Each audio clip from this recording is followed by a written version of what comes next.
निपाणीत 14 April ते 16 April दरम्यान शताब्दी महोत्सवाचं आयोजन।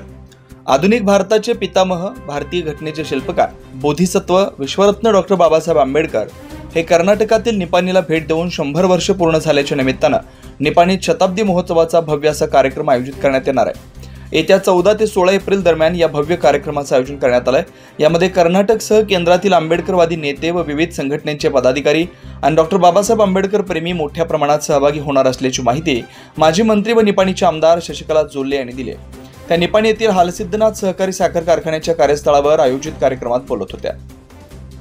यावेळी चिकोडी जिल्हा भाजप अध्यक्ष सतीश अप्पाजी गोळ, डॉक्टर अच्युत माने, विजय मेत्राणी, राजू गुंदेशा, सचिन कांबळे, पीटी कांबळे, हरीश सनदी, रमेश कांबळे व सुधाकर माने यांनी आपली मनोगत व्यक्त केली आहे। या कार्यक्रमात चिकोडीचे माजी खासदार व जोल्ले उद्योग समूहाचे संस्थापक अध्यक्ष Annasaheb Jolle, Halsugar chairman MP Patil, vice chairman Pawan Patil, Sankeshwar Hira sugar chairman Balasaheb Kallati, संचालक समित सासने, प्रकाश शिंदे, रमेश पाटील, बाळासू कदम, अविनाश पाटील, महिला राज्य भाजप मोर्चा उपाध्यक्ष शांभवी अश्वतपूर, निपाणी नगरपालिका उपनगराध्यक्ष संतोष सागावकर, सभापती यशराज गिरे, सिद्धू नराठे, सूरज खवरे, प्रणव मानवी, पुष्कर ताराळी यांच्यासह निपाणी व परिसरातील बहुसंख्य आंबेडकर प्रेमी व मान्यवर उपस्थित होते। बोरगावहून प्रतिनिधी अजित कांबळे। म्हणून मी आमदार म्हणून माझं कर्तव्य आहे की माझ्या तालुक्यामध्ये विकास करणं, ते सोडा एक साइडला।